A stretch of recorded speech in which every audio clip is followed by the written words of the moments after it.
SierraLVX? What are you doing here? What are you doing, my dog? She's so cute. Okay. I thought I'd pop by and talk about Legend of Korra with you because I saw you were going to do a review on it. Yeah, but it's going to be a pretty negative review, so... Well, we'll see about that. I'll share my opinion, you'll share yours. We'll see where it goes. Alright. Well, looks like we're going to have to review The Legend of Korra ourselves, so let's get this over with. So, The Legend of Korra. Out of all the cartoons I hate that everyone likes, this would have to be the most controversial of them all.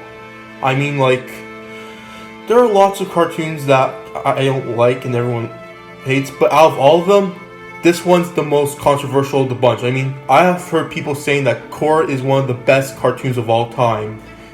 Yeah, following up from Avatar: The Last Airbender wasn't going to be an easy thing, and I think when the creators set out to make a new Avatar story, they had that stress in mind, because like Avatar, Aang, and his group were next to perfect. So it's how do you follow up from something so amazing? I think too with Korra they wanted to make an Avatar that was very different from Aang, and like the two characters could not be any different. So yeah, like that. So when I first watched the show, I didn't watch it the day it premiered. I watched it a little later, but when I watched it, I was pretty disappointed with what I got. I mean, I will admit, it looks beautiful, but there was a lot of things that did piss me off. Like what? We're going to get to that right now, but like, let me talk about my history about this show first. So, I watched book 1, and the first episode was kind of bad, but hey, beginner's luck, what can I say?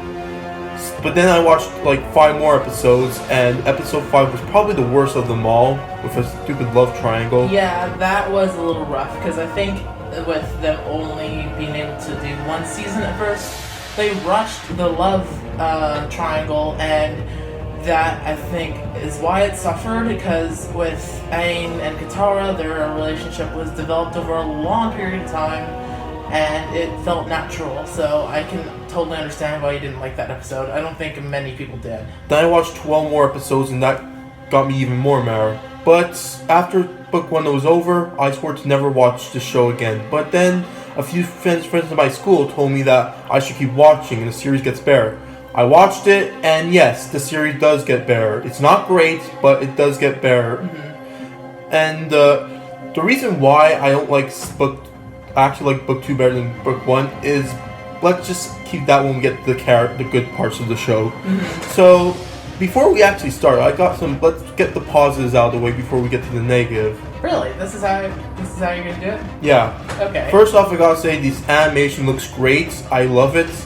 Like, the backgrounds look great. The action scenes are engaging. Yeah, and it's very fun. That's the thing with Nickelodeon's animation, and the kind of style, like the steampunk look of it too. Yeah. Was incredible. Like, yeah. I loved how modern they made it, and it made it look so modern in like this still like otherworldly kind of way. It was really cool. Yeah. Also, the soundtrack is pretty nice to listen to. Mm-hmm. Like when they're having these fight scenes, and there are at least 2 characters that I do like. First one would be Varric, because of how hilarious he is. Yes.